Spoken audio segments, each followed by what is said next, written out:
Donc je reprends ici le texte. Ruach HaKodesh, l'esprit de sainteté, Mekashkeshet lefanav kezog, sonne devant lui comme le battant d'une cloche.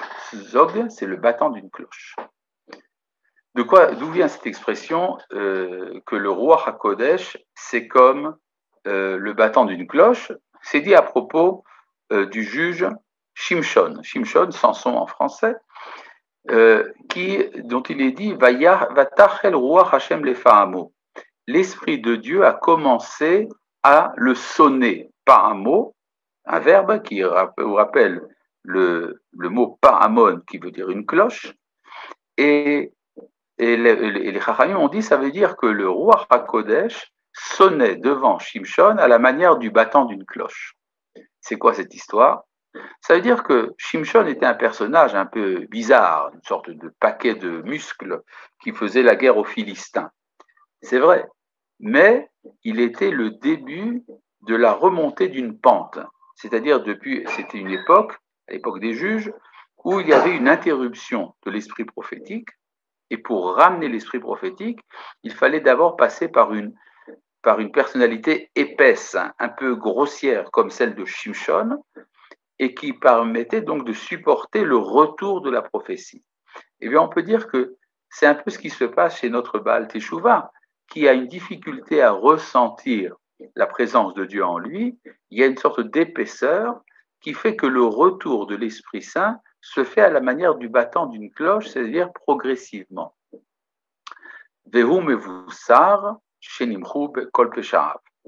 Il a l'annonciation que tous ses péchés sont effacés. Aussi bien ceux qu'il connaît que ceux qu'il ne connaît pas. Il sait qu'il est créé comme une nouvelle créature. Il sait que le monde entier et tous les mondes se sont renouvelés avec lui. C'est-à-dire qu'il a retrouvé sa dimension cosmique. Ve'akol omer shira, et tout entonne un cantique. Chedvat Hashem, malekol, et la joie divine remplit tout. Et là, nous avons ici une situation qui mérite qu'on s'y attarde un peu. Gedola Teshuvah, grande est la Teshuvah, disent les Chachamim, chez Mevia Refoua Laolam. C'est dans Yoma, n'est-ce pas? C'est dans Yoma, chez Mevia Refoua qui amène la guérison au monde. Vafilou Yachid Shasa Teshuvah.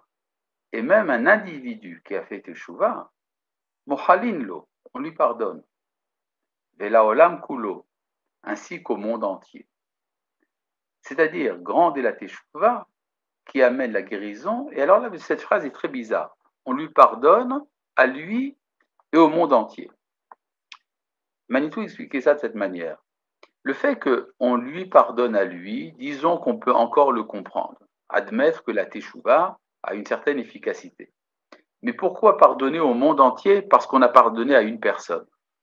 Eh bien, la réponse est très simple, c'est que si je mérite de vivre, il faut donc me donner les moyens de vivre. Or, je ne peux pas vivre sans le monde entier.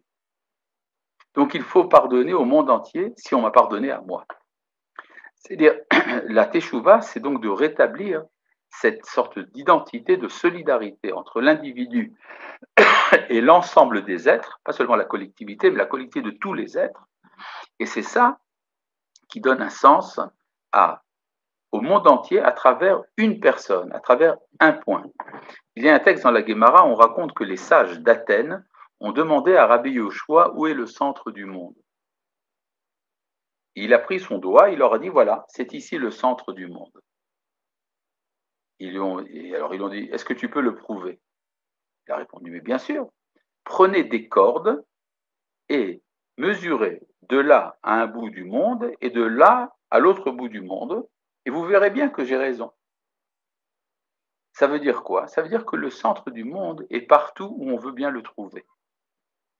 Et c'est ça que dit Rabbi Yoshua, quand il dit que le bout du monde est là, le centre du monde est là, et c'est ça que dit le Rav Kook quand il dit que quand on fait une teshuva de la vie intérieure et pas seulement par rapport à un péché particulier, alors on retrouve ces dimensions cosmiques de l'être qui fait que la teshuva est une teshuva authentique, profonde et véritable.